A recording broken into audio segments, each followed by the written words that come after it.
I'm writing all of this down because if I don't, it feels like I might disappear before the rest of you do. Hell, if you're reading this, maybe I already have. Maybe it's too late. And who the fuck could ever stop it, even if they wanted to? My name is Abraham Bestehen, a strong German name. A name once worth remembering. A name that once had some actual purpose behind it. I used to tell people that it meant something profound. Bestehen, to exist, to endure. Shit, I used to believe it myself, that there was something special in the name. But I'm not sure if anything has much meaning at all anymore. Names fade, places decay, language serves its purpose passed down through generations until there's no one left to speak it. And those generations come and go. Kingdoms rise and fall, species die out. Life eventually runs its course and then nothing. Yeah, you're probably thinking, damn, that's depression kicking your ass, my guy. And you'd be right.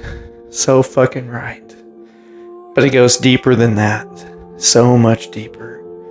Believe me, I was not always this cynical and pessimistic. I used to believe in magic and fairy tales and happy endings. I was a goddamn Episcopal priest. I was raised and indoctrinated in the beliefs of the church, but it's probably not what you think.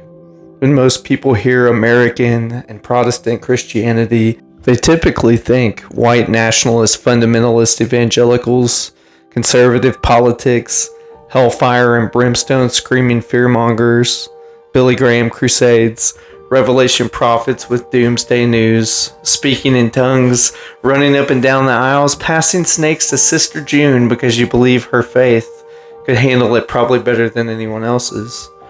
But that wasn't me. I really wasn't too worried about your eternal soul. If there was a hell, it was going to be empty because God's love could overpower it. You may not get to heaven right away, but eventually you'd get to where your heart and your truth led you to. The heaven of your choice. I really didn't care if you believed in Islam or Buddhism, Judaism or Hinduism. It really wasn't even about some poor Palestinian carpenter who believed God was his daddy. I believed in a divine transcendence whose love and power could demolish hate and help people to just be good human beings. There is still something noble in that, but I don't know if we need religion or Santa Claus to help us all be good little boys and girls. But for a time, I was in that progressive Christian world. Social justice warrior, I believed that God expanded with our understanding of broader culture and the world around us. I preached that faith and science were not vicious competitors, but dance partners, maybe even secret lovers behind closed doors. The theological truth I taught and believed was strong enough to withstand telescopes and even thrived when they revealed something more vast about the universe to support the idea of a cosmic creator being. I truly believe that. I stood in pulpits in rural Colorado where there were stained glass windows, mosaic walls of pottery, and illustrious crafted artistry. Pride flags flew unashamedly near the altar, a rainbow stole always draped over my shoulders, a pink and purple clerical collar to match. I told farmers and teachers and queer teenagers that love was the gravity that held the universe together. Now, I believe that gravity may be something else altogether. They announced the black hole on a Tuesday. Marco was sauteing onions when something he heard on his phone made him pause. I'd only been halfway listening to whatever boring news app he had pulled up. The gentle sizzle on the stovetop filled our house with a warm and savory smell. The white powdered snow outside crystallized to the window with its cool, breathy kiss, and the sky above reflected the evening sun onto glistening rustic walnut countertops. I smiled slightly, glancing up from the potatoes and carrots I was slicing. This was a beautiful evening, calm and quiet. Neither of us had much planned except for one another's company. "Hey Abe, listen to this." Marco turned the volume up on his phone and stood next to me so I could see what he was watching. He had that boyish excitement he always got about science things. It was the same look he wore the night we drove 40 minutes out of town just to see a meteor shower that turned out to be mostly clouds. He'd stood in that field anyway, face upturned, waiting. They're talking about a newly formed black hole in deep space with rapid stellar collapse. He beamed. God, you know I love this stuff. Scientific discoveries never cease to amaze me. The banner between the two news podcasters looked pretty casual. They labeled this new black hole as statistically insignificant, cosmologically fascinating, and far beyond any realistic cause for concern. It had formed fast, too fast, some astrophysicists said, but space has allowed its anomalies. A star collapsed in outer dark, light years away from anything that mattered. I pulled out my phone and saw on my own newsfeed a short article that described the event as surprising, yet never outside of the realm of scientific probability. Most of the experts just seemed to say that it would be useful to study, to learn from, but something within me felt uneasy with it. I had a cold, specific unease. Not the vague, ambient anxiety I'd been carrying since the funeral. This was different. This was, how can I describe it? Directional. Don't you think it just kind of formed fast? I mean, something like that shouldn't just pop up overnight, I mused. Well, maybe they hadn't detected it until just now. He placed a hand on my shoulder and kissed my cheek quietly, absent-mindedly. His attention was already back on his phone, scrolling the comment section. I tried to shrug it off. Marco helped me do that when he moved right on about his evening. He turned on a Ricky Martin song with his phone and began singing in Spanish to me, grabbing me by the hand and twirling me around in the middle of the kitchen floor. I laughed and rolled my eyes at him. The song was terrible, but he sang it beautifully. He knew exactly what he was doing. So I dropped it for the moment. So we settled back in at the dining room table for dinner. The silence of the moment brought back that uncanny pit that had filled my stomach about the news. The candle between us threw uneven light across Marco's face. I watched his jaw move as he chewed, and I thought, he looks like he always has. He looks like someone who still believes in things. Marco glanced over me with a sly grin on his face. Lily and Tom invited us over this weekend after Bible study. Now, I know you're not into all of their gossip, but damn, they sure know how to spill the tea on everyone in this town. My God, Marco, you're over 40 years old now and still get giddy like a high school teen over all of this Bosch drivel. I teased him, raising my eyebrows and putting on a fancy aristocratic accent. Well, I can't help it if their life is more exciting than ours, Abe. He trailed off, realizing what he'd said. Shit, I didn't mean it like that, God, I'm sorry. Come on, stop acting like I'm so fucking sensitive. I laughed and pretended to throw my fork at him. I know you live vicariously through Lily and Tom, but I still get my own gossip from our congregation, and we're not even Baptist. That's true. Episcopalians are Baptists who can be open about all their weird shit without having to hide it from anyone else. He laughed at his own joke, the way he always did, a fraction too early, before the punchline had fully landed. Well, we still have our own secrets, I said flatly, and I looked down at my plate. The candle flame stretched upward again, thin, aspiring, and then collapsed back down to its ordinary size. I noticed it a way you notice a word you've never paid much attention to, and suddenly it appeared everywhere. See, there it is. I never know when you're going to say something like that, and I can't put my finger on it. He leaned forward. You're not telling me something. Sorry, I just have a lot on my mind. I'm still not completely okay, Marco. I know you're not, he said quietly. The teasing had left his voice entirely, replaced by something more tired, more practiced. I'm not either, but we can't keep bringing this up every single night. At some point, we just have to move on with our lives. He meant Clara. He always meant Clara. Even when he didn't say her name, especially when he didn't say her name. The last real conversation that I'd had with Clara was 3 weeks before the accident. I've gone back to it so many times that I'm no longer sure how much of it I remember and how much I've reconstructed to serve whatever I needed it to be that particular night. It was after the adult education hour on a Sunday morning. One of those discussions that starts as theology and ends as politics, the way they always do in churches that think of themselves as thoughtful.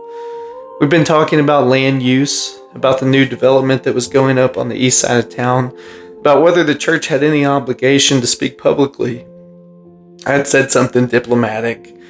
I had said something about holding space for multiple perspectives within the congregation. Clara had waited until most people had filed out. "You know what the right answer is," she said. It wasn't an accusation. It was almost conversational, which was somehow worse. She was stacking chairs, not even looking at me.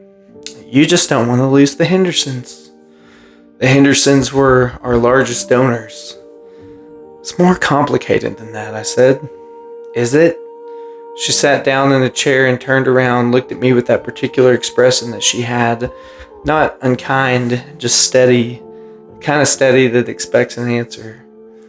"You stood in that pulpit 2 months ago and said the church has a prophetic responsibility to the vulnerable. You said that. I have it written down because I liked it so much." "Clara, I'm not trying to embarrass you, Abraham." She pulled her coat on. "I'm trying to understand the difference between what you preach and what you do. Because I think you're a genuinely good man. And I don't think you see it." "See what?" "How comfortable you've gotten." She said it without malice, which was the problem. Malice I could have argued with. Comfortable people make very beautiful sermons about discomfort.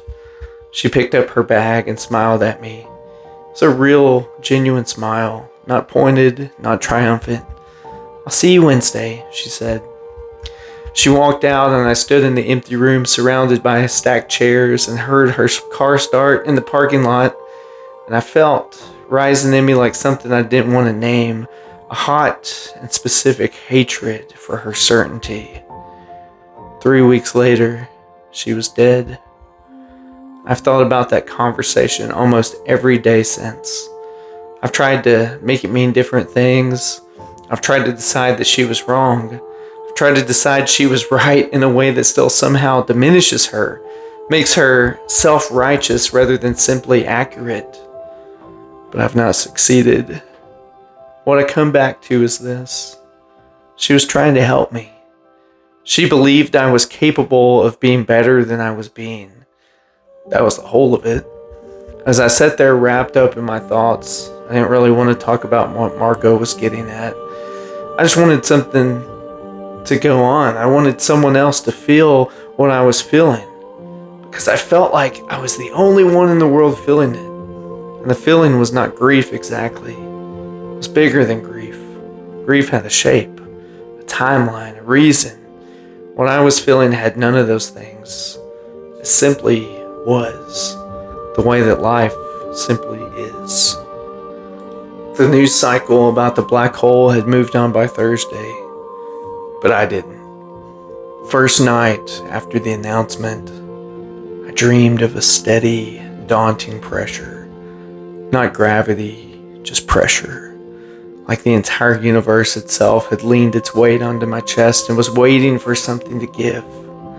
Yet, it was almost like the universe had something else altogether, so immense, pressing upon it. I woke with a startle and the strange taste of iron in my mouth.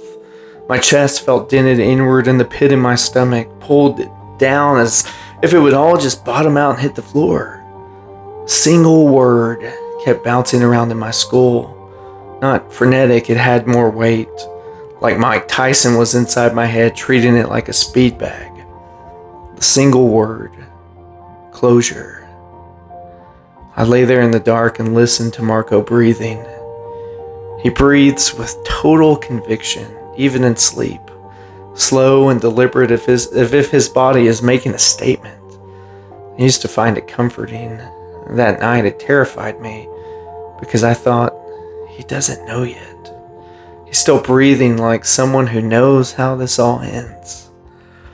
I got up and went to my study and opened every browser tab that I could find about the black hole, about stellar collapse, about formation timelines, about what physicists mean when they call something anomalous. I read until the sky outside turned from black to that particular shade of gray that precedes color. I still hadn't found a single article that made me feel better. What I found instead was a forum thread, buried 3 pages deep in the physics discussion board, where a graduate student in Oslo had written, "The rate of formation doesn't match any model we currently have, not by a small margin, by an order of magnitude. I'm probably wrong, but I've checked it 4 times. The thread had 7 replies. 6 of them were people telling her that she was probably wrong. The 7th was just a link to the book of Job. The disruption started out very trivial at first.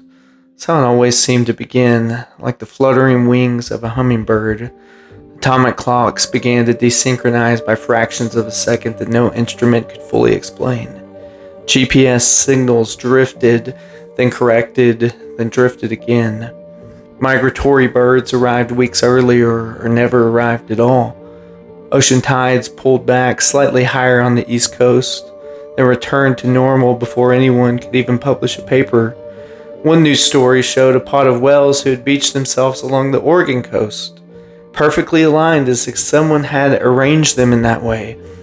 A marine biologist interviewed on the local news looked genuinely puzzled, then composed himself and offered 3 reasonable explanations. Each one, though, was slightly less convincing than the last. Everyone just called it another day. Just noise. Nonsense on repeat. Same shit, different day. It was like no one else noticed. Marco set his phone face down on the counter and looked at me the way he does when he's deciding something. "You haven't slept again." "I slept." "Abe?"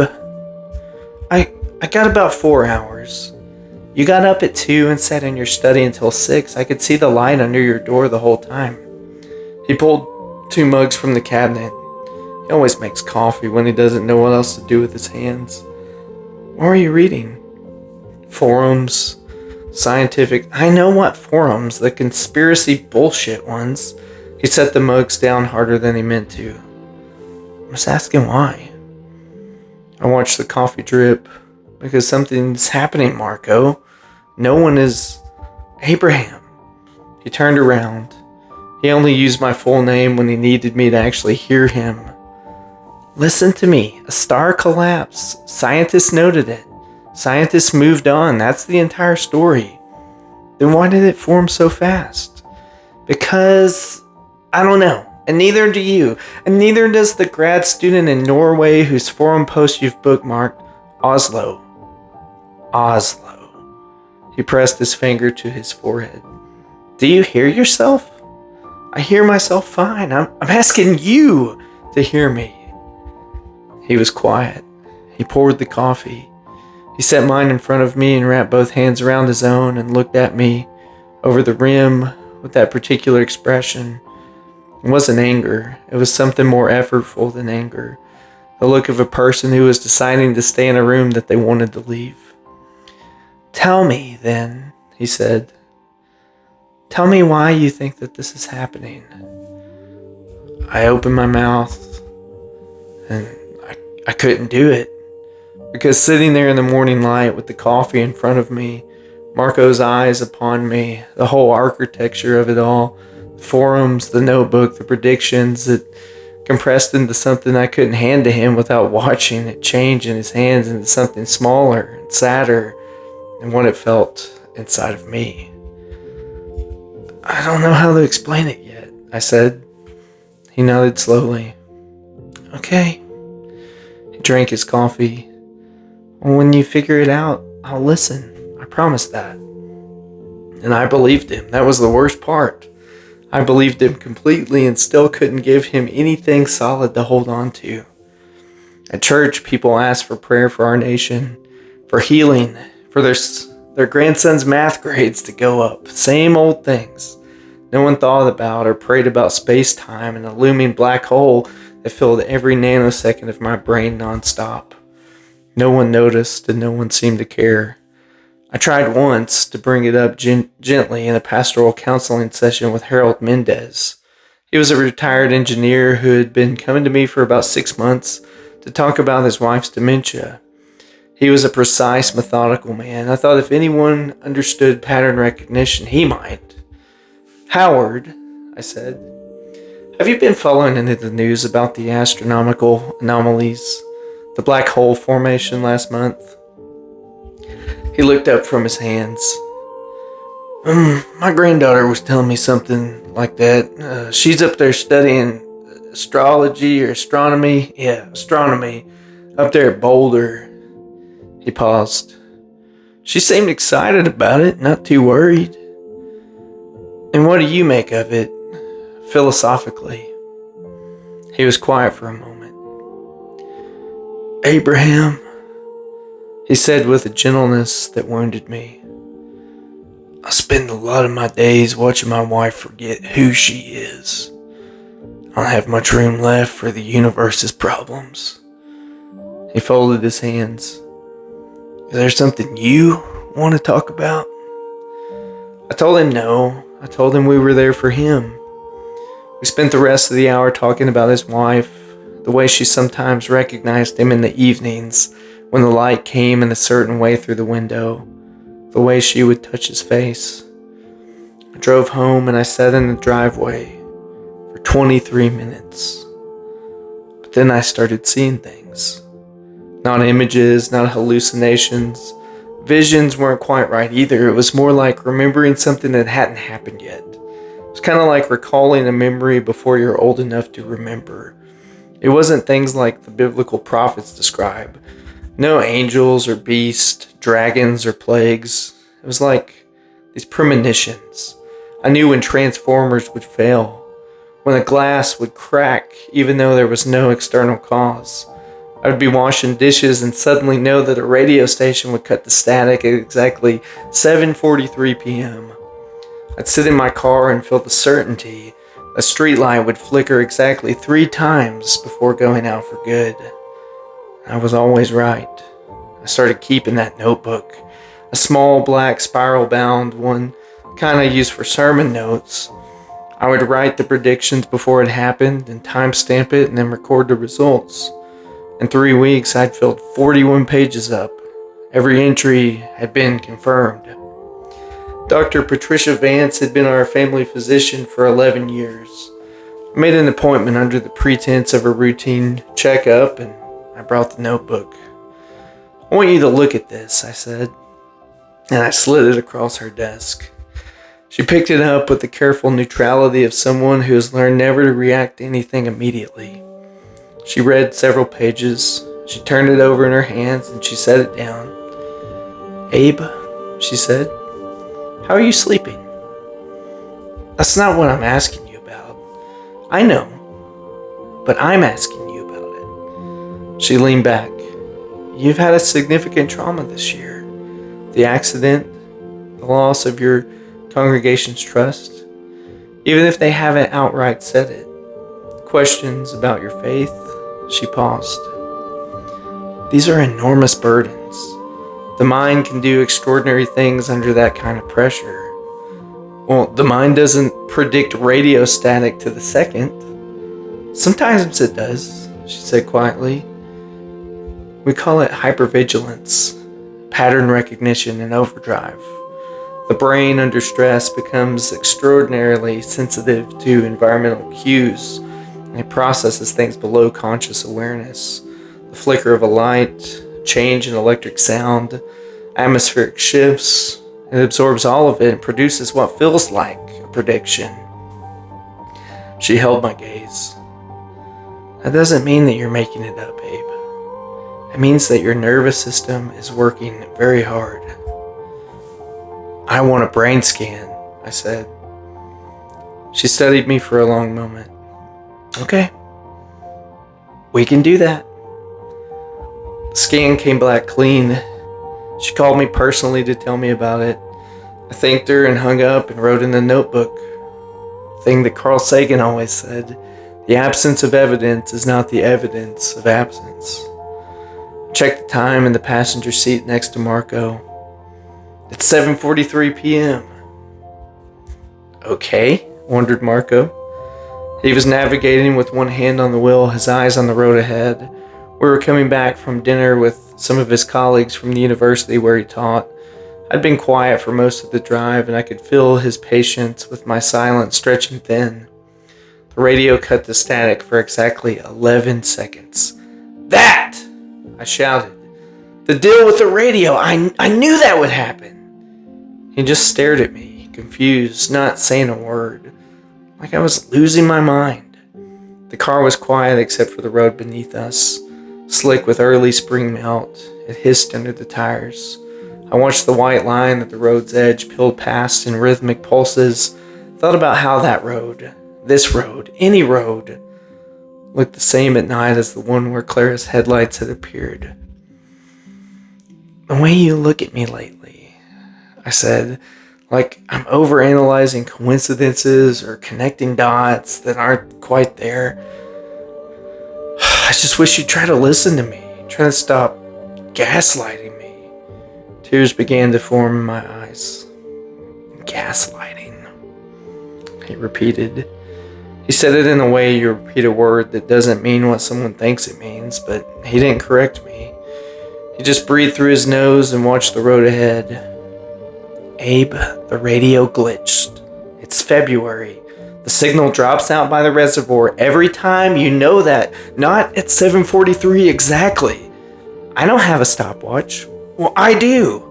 My voice cracked upward like something that I didn't recognize. I do, Marco. I've been keeping records. I'm not imagining this. There are patterns. They are there. And they're tightening into a more correlated form, and I feel it all. In a trance-like state, I continued. It's like the weight of grief, like the reliving of a moment. My hands gripped my own knees. Tires are screeching, lights flashing, shattered glass, blood, alcohol, cold. He pulled the car to the shoulder. He did it slowly, deliberately, with the signal on as though traffic might pass us at that time of night on a rural highway. He put it in park and sat with his hands on the wheel. I know you're not imagining that part, he said at last. I told myself it was the stress. Grief does strange things, but for me, grief had a face. Clara's. She had taught third grade at the elementary school on Burrell Street, the one with the mural of the mountains on the east wall that the PTA had repainted every spring. Everyone loved her. The kind of woman who remembered children's birthdays even years after they'd left her class. The kind who brought casseroles to people who were sick, unprompted. At church potlucks, she always arrived early and left late, and somehow always knew which dishes had nuts in them for the kids who had allergies. Her husband Davis sang in the choir. Their daughter Nora was 7. She played soccer on Saturday mornings and was missing her 2 front teeth in every photograph that year. And I knew all of that. I'd baptized Nora. I'd married Davis and Clara in the garden behind the church on a June afternoon 6 years ago. The light falling sideways through the cottonwoods. I'd held Clara's hands and looked into her eyes and declared them bound to one another in the presence of God. She had sharp opinions, though. She challenged me at times, sometimes gently, sometimes publicly. Once she spoke out during a town forum about church involvement in local politics. It was a meeting I had not expected to become contentious, which, in retrospect, was foolish of me. I remembered her words that day. You talk about justice, she said, smiling tightly, but you still stand in a pulpit that's built by compromise. The room had shifted. People looked at their laps and then at me. It stung. It felt personal. I told myself later, lying in bed, that there had been something homophobic behind it. That her discomfort with my marriage to Marco had found a more acceptable target. I told myself that for a long time. I'm not sure I was right. I think now that the unsparing clarity that follows catastrophe, she may simply have been right about that compromise. And that night, the night that everything fractured, I went out to the tap room on Mill Street, and I drank too much. I did not go home to Marco. I told him I had some work to catch up on at the church. I sat on a bar stool, no collar on, just in my street clothes, and I let the whiskey do what the whiskey does. I was not angry in the way that shouts. I was angry in the way that goes quiet and cold and starts to feel righteous. I told myself it was just stress. It's the church, the doubts, the pressure I hadn't yet named but had building up for some time. I left at 11:30 and drove down the country road home. Claire's headlights came out of nowhere in the dark. Metal screamed, glass sang, and silence followed. I remember her eyes, wide, confused. She'd not been afraid in those first seconds, I think. She'd been confused the way you are when something happens that cannot possibly be happening. I remembered the smell of coolant mixed with blood. I remember the way that it looked in the snow. I remember Davis's face at the hospital as if it had collapsed inward, like gravity had found him first. He stood in the corridor in his coat, still buttoned as though he had left the house, expecting to return. Gina, Clara's mother, clutched his arm, her fingers digging in, her eyes searching for something stable in a room that had none. A nurse brought paper cups of water, set them on a plastic chair, and neither of them touched them. They still come to church every week. They sit 3 rows back on the left. They sing the hymns with their mouth moving, though I can't always hear them from the pulpit. They smile with others. They still don't talk to me. They just stare, or rather, they look at something slightly to the left of me as if I've been replaced by a shape that occupies my approximate space, but can't quite be focused on directly. And the really fucked part that no one talks about is they didn't test me for blood alcohol content that night. No one questioned the pastor. The deputy who responded was a member of our congregation. He wrote his report and filed it. We never spoke of it again. I told myself maybe that was mercy. Some nights, though, it felt more like conspiracy. Other nights, it felt like both of those things simultaneously, and those were the worst nights. The guilt entangled with what felt like pity and obligation from law enforcement. That night, before the crash, I remember hating Clara. Not in a hot, immediate way, just in a cold, settled way. Hating her for challenging me, for making me doubt myself in front of others, for being right about things that I didn't want her to be right about. I did not want her dead. I tell myself that over and over, but I'm not sure if I believe myself. There's a difference between not wanting something and not, for one unguarded moment, feeling relieved by the possibility of it. I know which category I was in that night. Driving down that dark road with the whiskey in my blood, I don't know if the difference even matters. Nora's 8 now. I watched her last Sunday from the back of the fellowship hall, eating a sugar cookie after the service, frosting all over her chin. She still has her permanent teeth coming in. I carry that. The black hole stopped making the mainstream news. I would have to search it out on scientific forums. Marco called it an obsession, but I learned it had gained a name, an actual designation of proof. Some cold, sterile, cataloged alphanumeric character that sounded like a printer error. But in those deep online forums, other sad souls like me gave it better names. The mouth, the eye, the knot. Someone called it the end that learned how to begin. And that last one made me tremble, made my hand shake, because by then I'd already begun to see what was inside of it.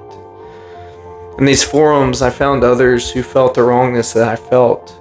A retired seismologist in New Zealand who had noticed microtremors following a pattern that was inconsistent with tectonic activity. A sleep researcher at the university in Helsinki who began seeing her patients report the same recurring dream. Not similar dreams, but by their descriptions, identical dreams.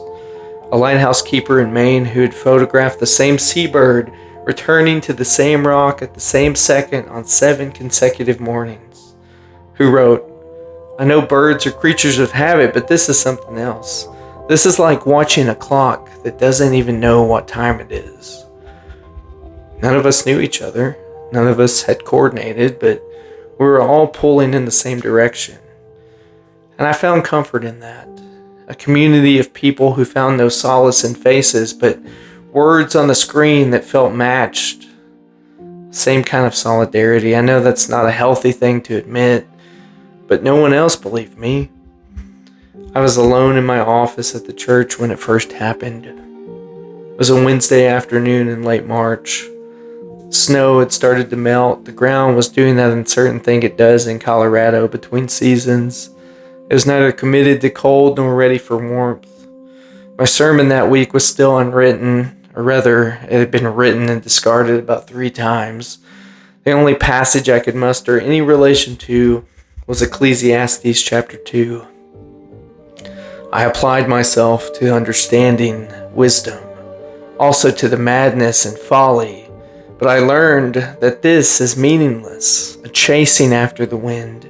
For with much wisdom comes much sorrow. The more knowledge, the more grief. Vanity of vanities, all is vanity, all is meaningless. A chasing after the wind. I was reading it aloud to myself the way I used to do in seminary to understand the weight of a passage. When the room changed. Didn't darken exactly. The lights didn't turn off. But the room became dimmer, more distant, unfamiliar. It was as if illumination itself had lost some of its mass. Colors became pale. Shadows grew longer, though the source of the light didn't move. The air within my lungs thickened. My heart rate sped enough to make me shiver. And then my thoughts bent. That's the only word I can think of for it, bent. As if someone or something had placed a hand against the current of my mind and redirected it.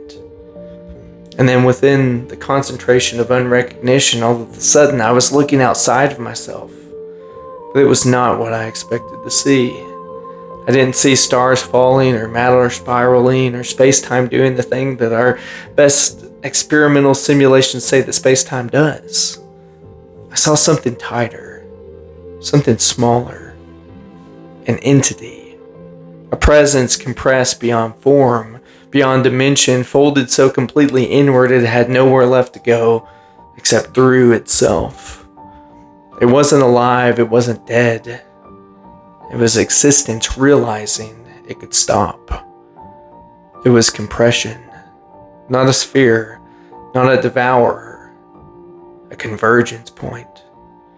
Everything, matter, energy, time, causality, it was all folding inward beyond elemental extent of reduction or constriction. And at their center of it all was not a creature, not a god, but an awareness that was compressed as if to the limit, the sum of all existence collapsing towards zero. It didn't speak, it didn't need to. I understood it the way that mass understands gravity. I had a magnetic compulsion that drew every aspect of my being inside of it and outside of myself. Then it revealed to me that existence can end, not explode, not freeze, just end. I dropped my Bible on the floor, pulling me back into my body, but it hit the wood flooring without making a sound. My ears still worked. I could hear my own heartbeat accelerating, but the book struck, and nothing audible reverberated.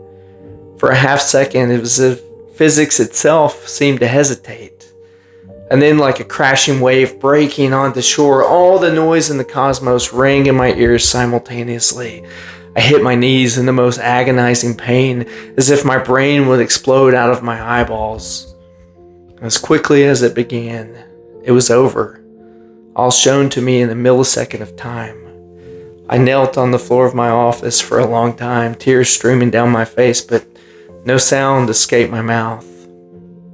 The light came back. Colors returned to themselves. A car passed on the street outside. I could hear it. I listened to it fade. I reached for my Bible, which lay open on the floor. It had fallen to Job chapter 3. Why did I not perish at birth and die as I came from the womb? I sat with that passage for a while. When I tried to explain what happened, people just laughed. Or they would tell me that I'm projecting meaning onto math. They would say black holes don't think, don't want, don't mean anything. But that's the mistake. It doesn't think. It doesn't want. It simply is. That night we went to Lily and Tom's dinner party. Their house always smelled like candles and the particular wood polish that Lily used on the floors, banisters, and the long farm table where we gathered. Tom poured wine from a bottle he said was from Burgundy, and then told us at length why that mattered, which none of us particularly cared about, but all pretended to. There were 6 of us there, an accountant from the neighborhood whose name I immediately forgot, a woman named Priscilla who I gathered did something in real estate and laughed at nearly everything. Tom poured the wine and Lily began discussing how Will Ramos, recently engaged, had left his fiancée and was now shacked up with her mother. There's a lot of bizarre shit happening in our little town, Lily said. There's a lot of bizarre shit happening all over the world. Tom sighed in a way that people sighed about the state of the world when they're comfortable and well-fed and they don't expect to have to do anything about it. But I perked up at the opportunity. Did you all see that black hole that popped up overnight? It was months ago now. Nobody really talks about it anymore. There was a small shift around the table. The accountant looked at his wine. Priscilla smiled. You think there's something to that? Tom leaned back, his tone landing somewhere between genuine curiosity and performance. What's your theological take on cosmic annihilation, preacher man? I stared at the candle flame between us. It stretched upward, thin and aspiring, unnaturally long before shrinking back to its normal size. No one seemed to notice. It's not annihilation, I said. It's resolution. Resolution to what? To being. The table fell quiet. Tom's wine hovered halfway between the table and his mouth. Marco forced a smile. Abe's been real deep in the astrophysicist forums. He said it in a way that spouses say something that redirects a conversation at a dinner party, gently, publicly, in a way that's also a warning. I've been seeing the end. My voice wavered. Tom snorted. Okay, Nostradamus. What if everything we build, every policy, every act of love, every moment, what if it all compresses? Not metaphorically, literally. Lily frowned. She had a master's degree in biology and was not one to be dismissive of science, which was, I think, what made her response sting a bit more than Tom's. You're talking about entropy? Heat death? No. I set down my glass. Not decay. Closure. What if there's a door that's closing that all of our scientific advancements can't stop? What if it's a closing door that we'll no longer be able to open? I looked around the table, at Lily's careful frown, at Tom's amused skepticism, at Marco's steady, watchful eyes, at Priscilla still smiling but more uncertain now, the accountant who found something very interesting to look at in the middle distance. Don't you feel it? Any of you? The heaviness? I determined that I would name it the closing door. Marco's foot pressed against mine under the table hard. Abe, he warned. You don't feel it? I demanded. The heaviness, the way silence lingers too long, the time stoppages, the news reports. How do we account for all of that? No one answered.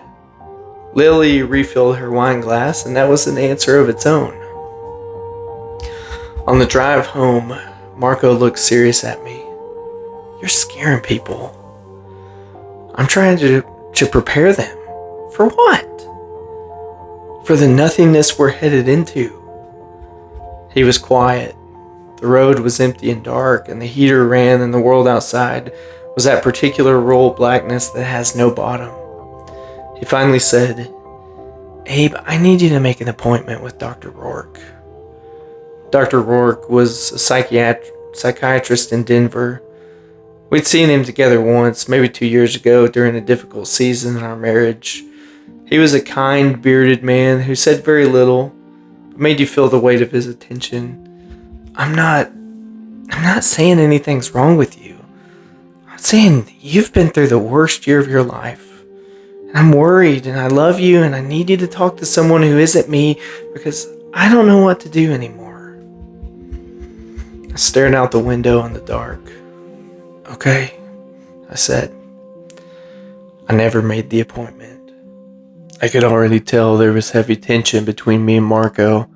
Maybe this entity was driving us further apart, and he was blinded to my reality.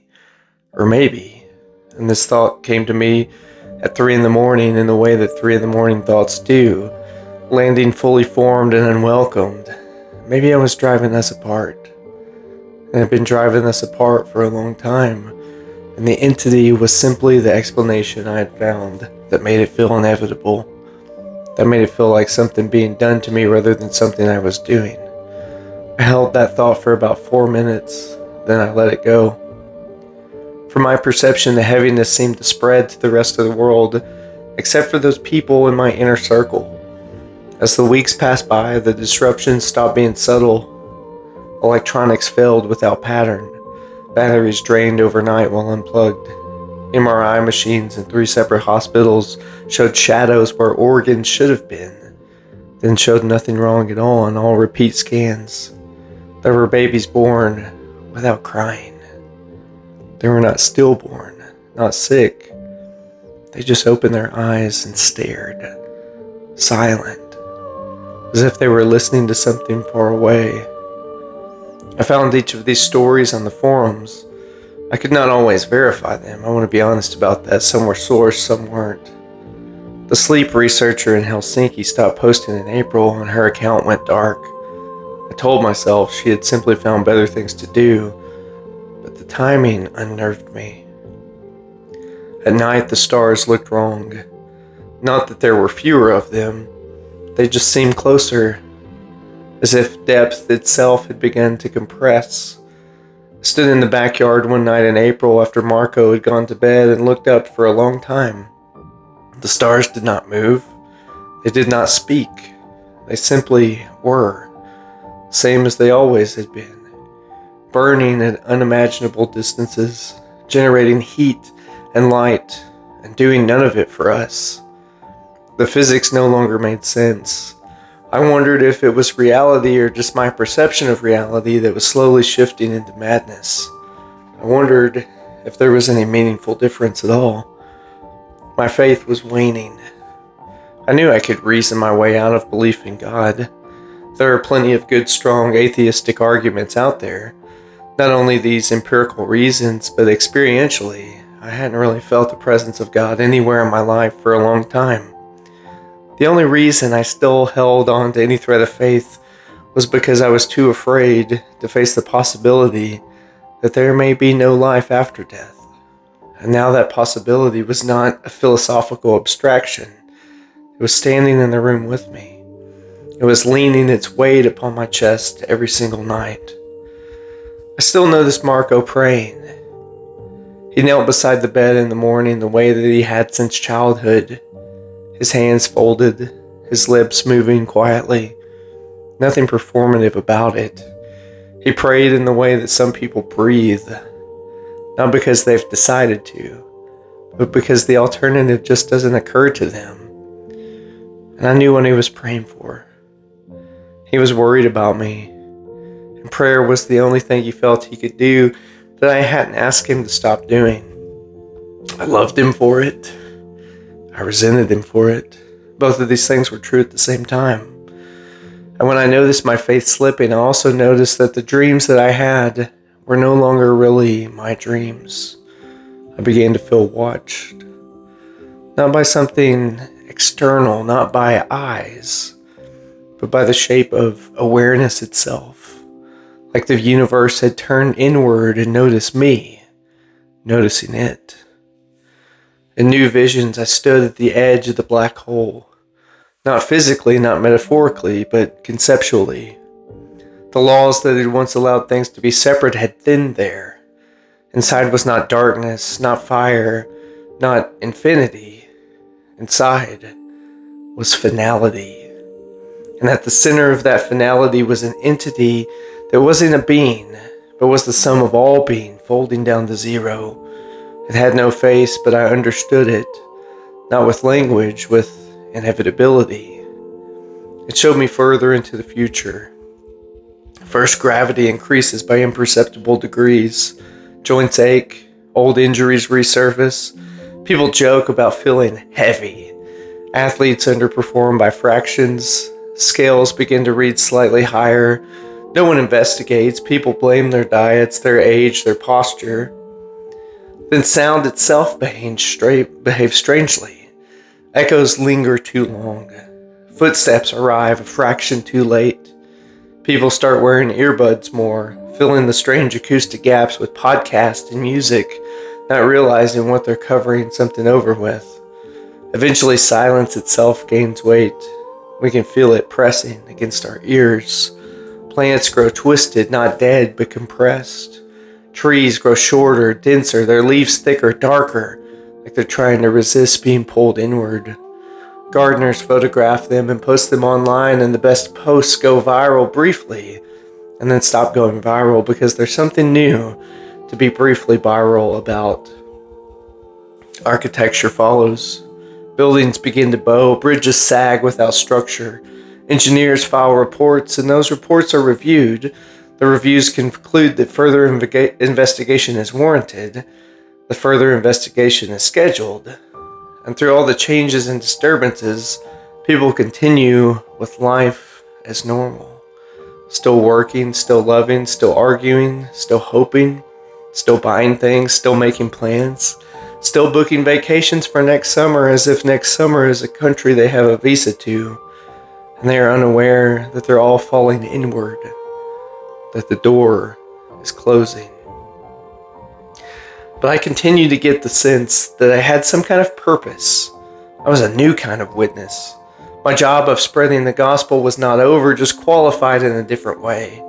My purpose was now to spread the message that life had no purpose. It was all meaningless and vanity, a chasing after the wind. And I know how that sounds. I know sitting here writing it, how unhinged it sounds. A man who has killed someone, who has lost his faith, who cannot sleep, who talks to his husband in diminishing returns, that man deciding he is a prophet of cosmic meaninglessness? I know the reading of that. I knew it then too. Why me? I said to no one in particular. But I already knew the answer, at least the answer that felt true. It was because I was having such intense doubts.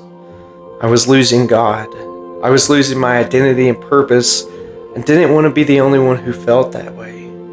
Why not drag the world down with me in the same way I used to uplift them? Emptiness now had a foothold in me. Why not allow it to take a step?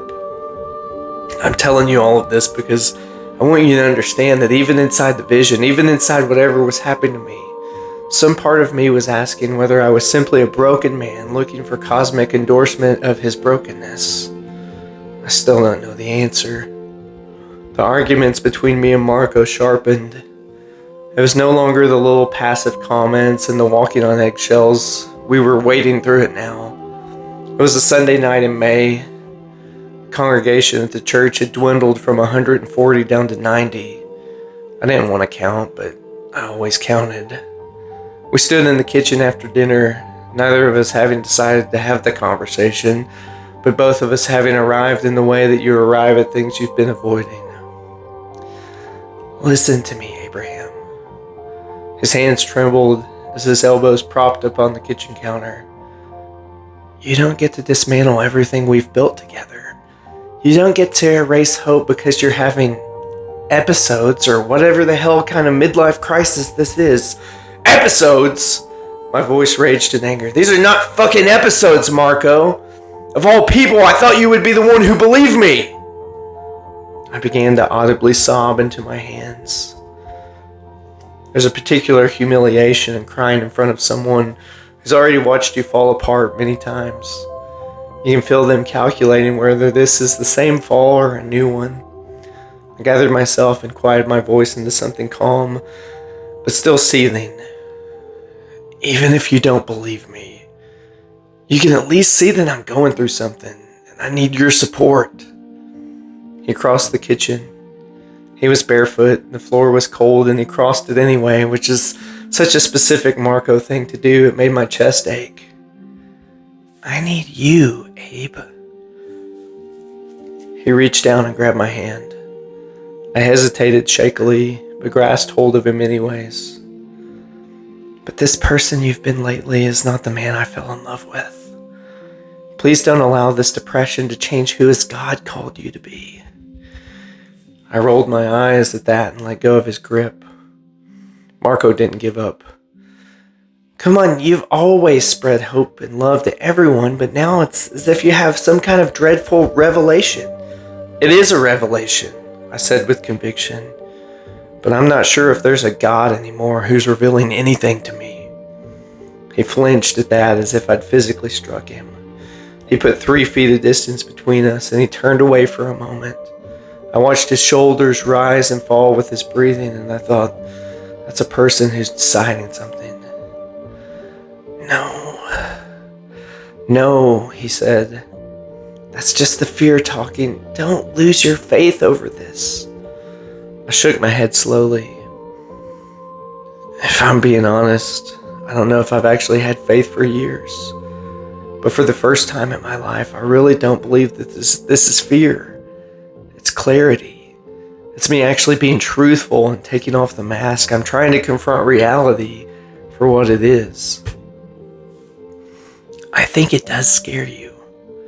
His voice was quiet now. He turned back around. His eyes were wet, which is something I'd only seen perhaps 5 times in 12 years. I think this is terrifying for you. And he was right. The fear may not have led to me feeling the reality I was facing, but the truth of reality actually did scare the shit out of me. That was the honest thing in all of it. I was terrified. I was terrified that I was right, and I was terrified that I was wrong, and I couldn't decide which one would be worse. We both wept, standing there in the kitchen, the overhead light on too bright, the night pressing at the windows, not knowing what else to say or to do. I made myself go to Dr. Vance. Walk me through a typical morning, she said. I wake up, usually around 2 or 3 in the morning. I can't go back to sleep, so I read, or I get on the forums, or I write in the notebook. The prediction notebook? Yes. She made a small note. And how does it feel when a prediction is confirmed? I considered the question carefully because it was a better question than I'd expected. Not triumphant, not validating exactly. I know that may not be what you're thinking. I looked at the plant on her windowsill. It was a succulent, thick-leafed and unhurried. It feels like weight, like something being confirmed that I'd rather be wrong about. No, that's interesting, she said, and she meant it. You know, people who experience this pattern of hypervigilant prediction usually report relief when they're confirmed. The confirmation rewards the anxious brain, but you're describing something that's the opposite of that. She set her pen down. Why do you think that is? Because if I'm right, it's terrible. Yes, she said simply. And what would it mean for you personally if you were wrong? I opened my mouth and then closed it. Take your time, she said. The question hung over me like a daunting presence, my thoughts spinning, my eyes shifting, my brow furrowed. If I'm wrong, I said slowly, then I'm just a man who drove drunk and killed a woman and lost his faith in his... I stopped. Just looking for somewhere to put it. The room was very still. That's the first time that the internal thoughts had met the cold chill of the outside air. The insulated fixture had cracked a little more, and something was beginning to eke out slowly, unintentionally. "Is that what you think is happening?" she said. "I think it might be both," I said. "I think something might be genuinely happening, and I also think that I would need it to be happening even if it wasn't, and I can't separate those two things out. I've tried." She looked at me for a long moment. "That's one of the most honest things you've said to me." "Well, it doesn't feel like honesty. It feels like being stuck. It feels like something so unresolvable. I don't like being in that liminal space with the honesty and the inevitability. Sometimes they're the same." She folded her hands. "Abraham, I want to ask you something directly. The accident. Have you spoken to anyone about it? Professionally? A therapist, a counselor? Someone outside of the situation?" I've spoken to Marco. "That's not the same thing." "No," I agreed, "it isn't." "The reason I ask," she said carefully, "is that what you're describing, the visions, the sense of impending end, the feeling of being watched or chosen, these are experiences I've seen before. In people who have survived significant trauma and guilt, the mind..." She paused, choosing what words would be made known next. "The mind sometimes scales the punishment to the crime. If the crime feels cosmically large, and killing someone, Abe, even accidentally, is cosmically large, the mind can reach for a consequence of equivalent size. The end of everything. The closing of a door." She said it gently. "It isn't weakness. It's actually some kind of terrible logic." The succulent on her windowsill just sat there, indifferent and green. "So you think I just invented it?" I said. "I think you found it," she said. "A star collapsed, it happened. And your mind, which was already looking for something large enough, found that and held it and began building." She paused. "That doesn't make it less real. It doesn't make what you feel less real. You did a bad thing, and that's hard for you to face. It just means that the source might be here."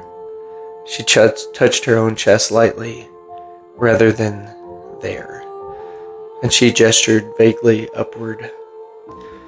I thought about this for a while. What if I need it to be there? I pointed upward. What if the only thing that makes it feel bearable, Clara, the accident, all of it, what if the only thing that makes it bearable is believing that it's part of something bigger, even something terrible, even a closing door? It has to mean something, right? There's something here. She didn't answer immediately. That was one of her gifts. She never answered immediately. She wasn't an actual therapist, but I knew enough in my own pastoral counseling training. She was doing a good job. "I honestly don't know, but we need to find another way to make it bearable," she said. "One that doesn't require the world to end." I nodded. I put on my coat. I shook her hand. I sat in my car for 31 minutes before I could drive. But the entity within the black hole didn't care. It was cold and callous and knew nothing of human emotion. I still felt watched, and it continued to reveal more. Human behavior changes last. People become obsessed with endings, final seasons, apocalypse stories, countdown clocks. Everyone feels it, but no one agrees on what it means. Religions splinter, new ones form overnight. They all promise light, escape, transcendence. But there is no escape. I know, because the entity showed me the end. It's not fire, not judgment, not darkness, just nothing. There's no God waiting, no afterlife, no void to fill with peace or rest or sleep, just the absence of everything. No matter, no energy, no time to pass, No space to contain absence, no sound, no thought, no fear. This was the purpose of my purposeless message. I was meant to tell you, monuments crumble, loves fade, all architectures and achievements evaporate. And it's not because they lack beauty, but because beauty cannot survive resolution. It seems that nothing can. And yet somehow, awareness remains. Not someone being aware, not something experiencing it. Just awareness trapped into the knowledge that there is nothing to be aware of. It's an eternal, screaming silence, with no mouth to scream and no ears to hear it. Existence closes in on itself completely, like a fist that never unclenches. That is what the black hole is becoming. That's what it always was. The entity doesn't hate us. It doesn't care about us. It's indifferent to love or hate. It doesn't even acknowledge us individually. We're simply part of the mass being drawn inward. Ideas, memories, histories, particles, gods of our own making. We're all collapsing into the same conclusion. All hearts eventually empty.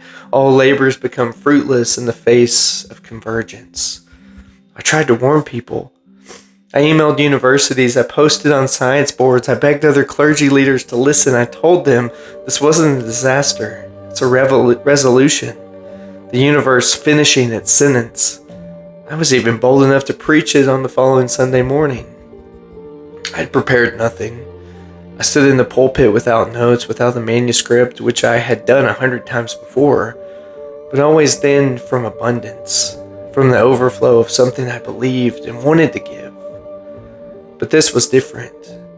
This was standing in the pulpit from poverty, scarcity, from the conviction that everything I had given before was currency that had been devalued overnight. I looked right into Davis and Gina's faces. Davis was sitting very still, the way he always sits now. Not peacefully, but like stillness is a discipline he's had to learn. Gina had her hand over his.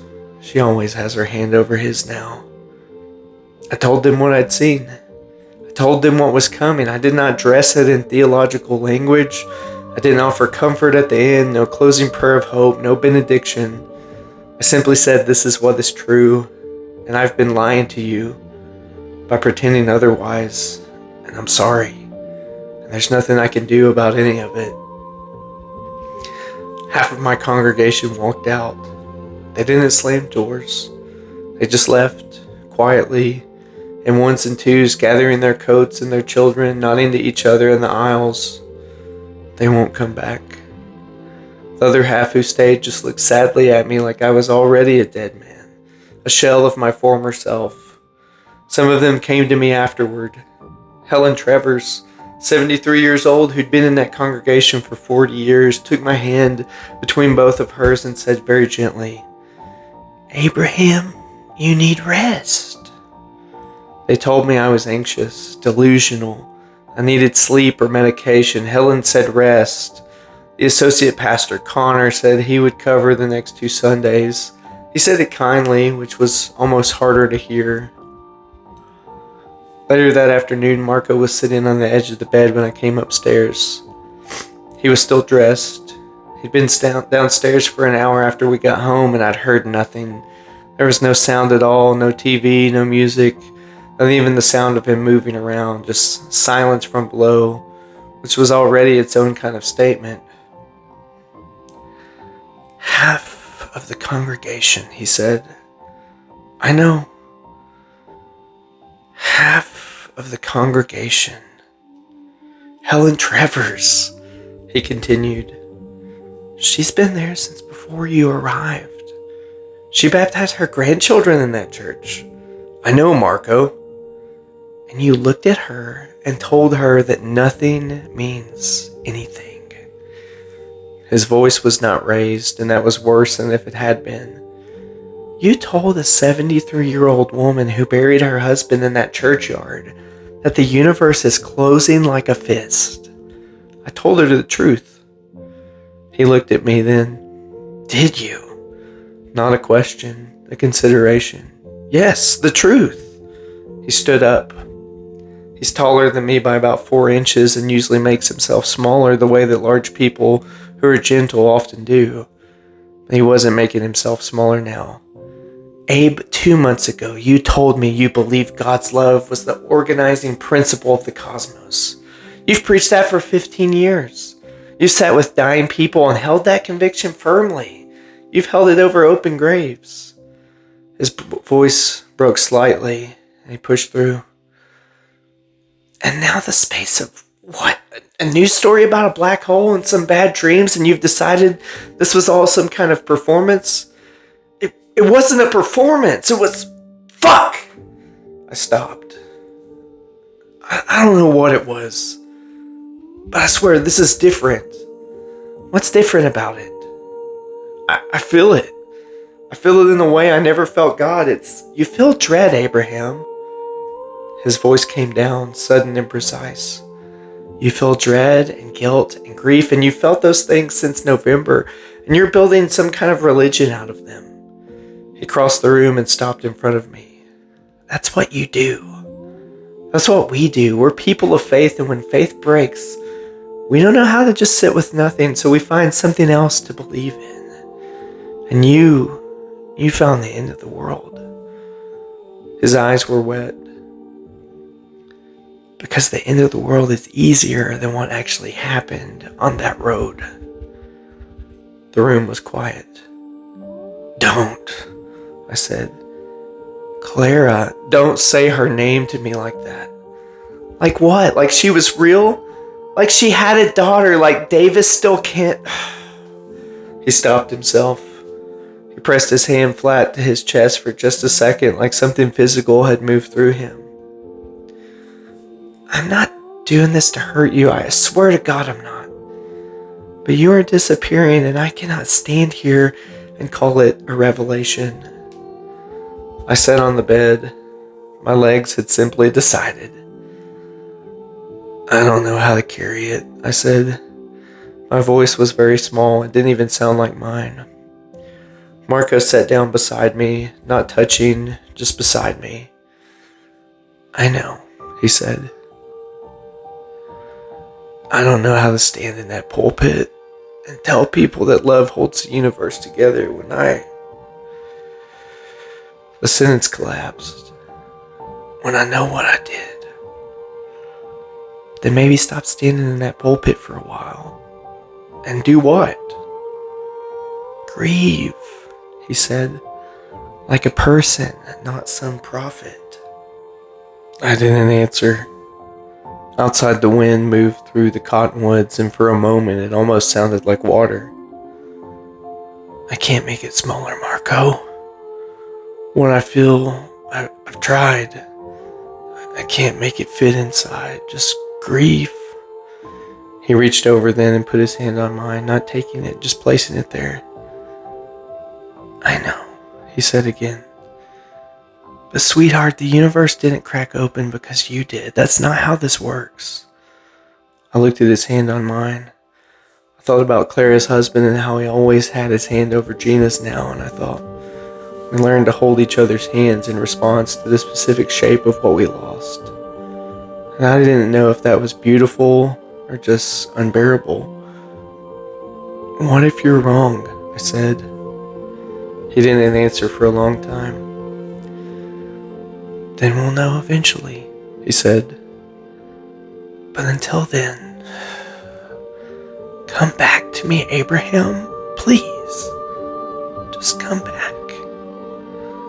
Even then, I don't know what was on his mind, but I had the feeling that still only I knew the whole truth, and that Marco was naive, a wholehearted believer, not only in God, but somehow still in me.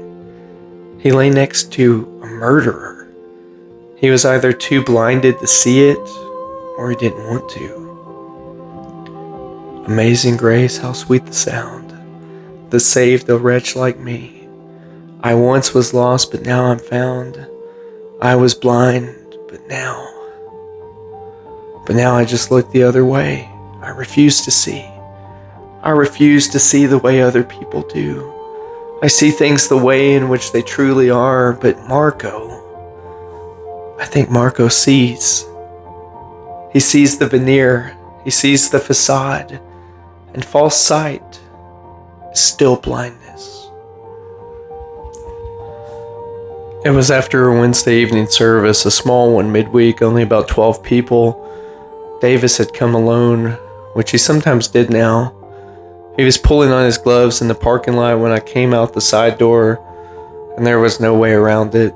Just the two of us out in the cold, under one halogen light, our breath making brief clouds.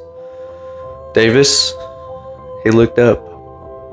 He didn't leave, which surprised me. He just stood there, working the second glove onto his hand, finger by finger, like a man with nowhere he needed to be. "Abraham?" he said. We stood in a quiet moment. A car passed on the street somewhere up the block. A dog had something to say about it. "I've been wanting to..." I started. "Don't," he said. Not unkindly, just firmly, the way you tell a child not to touch something hot. "I owe you..." "You don't owe me a goddamn thing. You don't owe me a conversation I'm not ready to have." He finally looked at me directly. His face was very still. "I come to this church because Clara loved it. Because Nora was baptized here, and I promised I'd keep bringing her, and I keep my promises." There was a cold pause. "It is not forgiveness. I want to be clear about that." "I know," I said. I know that. Do you understand what it cost me to walk back into that building the Sunday after she..." He stopped. His jaw worked. "Do you understand that?" "No," I said. I don't. I can't." Something shifted in his face at that, minutely. Maybe he'd expected me to say yes, that I understood the way clergy are trained to say it. Maybe the honesty of that answer was unexpected. "She wasn't perfect," he said. "I know people make her a saint now. She wasn't. She was stubborn as hell. She corrected people's grammar out loud. She hated your sermons when they ran too long." The corner of his mouth moved almost to a smile, but he held back. "She thought you were too comfortable, that you preached justice and then you went home to a nice house and a good man and you slept just fine." "She was right," I said. He looked at me for a strong, long moment, studying me. "Yeah," he said quietly. "She usually was." He pulled his collar up against the cold. He looked down at the asphalt. "I don't know what I believe about God anymore," he said. "I used to believe the same way she did. It seemed easy, like breathing. Hell, now I just go through the motions. Because Nora needs something to hold on to. I don't have the energy to find anything else better." He glanced up. "So in a way, maybe we're not so different." "Davis, I'm not forgiving you," he said again. "Not today, maybe not ever. I want you to know I'm not saying any of this because I'm getting there. But maybe me saying fuck you to your face is better than me being completely indifferent to your existence at all." He pulled his keys from his pocket. "I guess I'm saying it because she would have said it eventually. She would have sat across from you and told you that you were broken in exactly the same way she suspected. She would have done it differently, and then she would have asked what you were going to do about it." He walked to his car. He opened the door. He paused. "So?" he said without turning around. "What are you going to do about it?" He got in his truck and drove away. I stood in the parking lot until the halogen light buzzed and went dark. I did not have an answer, but I stood there for a long time as if one might just arrive. Last night the moon rose wrong. It was too sharp, too close. The tides didn't pull back. This morning the sun felt distant, like its light had traveled through something thicker than space. I can feel the pressure now. Constant, gentle, loving in the way that gravity loves, without choice, by manipulation, by force. I feel that the entity watches through me sometimes. I feel my thoughts curve and bend inward. My sentences end too early, my memories loop. I forget what I was afraid of, and then I remember again, sharper. I called Dr. Vance this morning. She answered on the second ring, which meant she had been expecting me to call. I asked her, is there any possibility at all that something is actually happening, that this isn't just me? She was quiet for a moment. Tell me what you mean by happening, she said carefully. Something external, something real. Abe, she said, the world is always doing something. The world is vast and strange, and yes, things happen that we don't yet understand. That's always been true. A pause on the other end of the line. But you're describing experiences that are consistent with... I know what they're consistent with, I said, cutting her off. I'm asking you to consider the other possibility. Another pause, longer this time. I consider it, she said.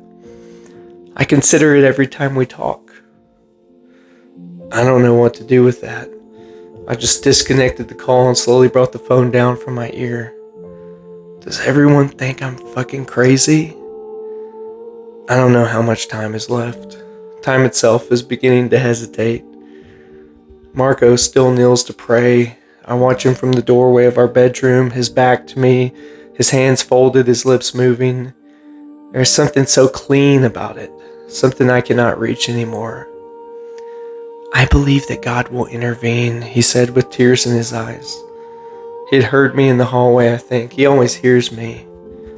But I don't believe that at all anymore. There's nothing to intervene, I replied. He turned and looked at me. He didn't argue, he just looked at me for a long time, long enough that I understood. It was the kind of looking that tries to memorize. He touched my face with both hands, tilted it slightly, the way you hold something you're afraid of dropping. And now I know that it will be for the last time. My mind drifted away as it does so much lately. It drifted back to the time before the world broke. It was a Thursday afternoon in October, about 6 weeks before everything happened. The kind of Colorado October that makes you believe the world genuinely is intended to be beautiful.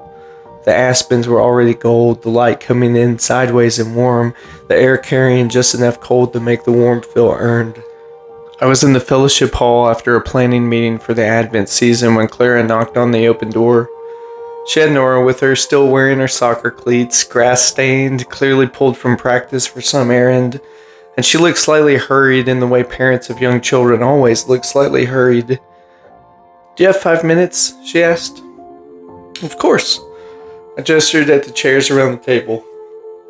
Nora immediately went to the window and pressed her nose against the glass, looking into the garden, uninterested in whatever the adults were about to do, which was correct of her. Clara sat down and put her bag on the table and folded her hands on top of it, and I noticed something I'd noticed before. She always arranged herself as if she were about to have a meeting that she had prepared for. Not stiff, just ready. Like a person who respected her own time enough not to waste it. I want to talk to you about the Henderson situation, she said. The Henderson situation. I felt my jaw tighten slightly. Martin Henderson had been coming to me privately for months, sharing his opposition to the church's growing public stance on affordable housing. He was not hostile, he was careful, reasonable, the kind of man who expressed disagreement in the form of a concern and a question. He was also, as Clara had noted at Adult Education Hour, our largest donor by a significant margin. What specifically? I asked. I think you're managing him, she said simply. I think you are having different conversations with him than you're having with the rest of us. And I think it's affecting what you're willing to say publicly. Well, that's a significant accusation. I know it is. She didn't flinch. I'm not making it lightly, and I'm not making it to be difficult. I'm making it because I've watched you for 3 years now, and you're genuinely one of the most gifted preachers I've ever heard. And I think you know what's right. And I think you're afraid of what it'll cost you. She paused. Which is human, I understand that completely. I just think someone should say it out loud. Nora had found something in the garden, a late butterfly or a particularly interesting rock and was pointing at it, her breath fogging up the glass. You think it's simple? I said. You think I should just... I don't think it's simple at all, she said. I think it's genuinely hard. I think losing a major funding would be hard. I think a congregational split would be hard. I think the Hendersons leaving and taking 12 families with them would be hard. She said each one plainly, not dismissively, giving each its full weight. I think all of that is real, and I'm not pretending it isn't. Then what are you asking me to do? She looked at me for a moment, not unkindly, the way you look at someone when you're deciding how honest to actually be.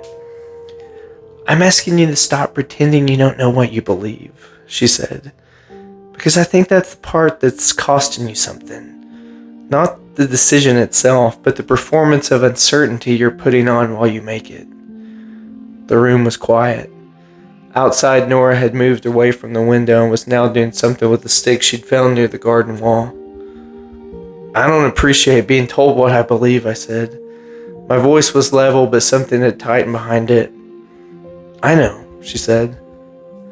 I'm sorry that came out more bluntly than I meant it. And she did seem genuinely sorry, which I found in that moment almost more irritating than if she'd pressed harder. You've always thought I was too comfortable, I said. She tilted her head slightly. I think comfort isn't inherently bad. I think you've built something real here, something good. She glanced around the fellowship hall. It was filled with children's drawings still pinned to the bulletin board, coffee urn from that morning still on the counter, the pride flag visible through the window in the sanctuary. I just think sometimes people who build good things get protective of them. And protecting a good thing can slowly become the same thing as protecting yourself. And then one day you look up and you can't tell the difference anymore. I didn't answer. Nora came back to the window and tapped on the glass. Clara looked over and held up one finger to signal one more minute.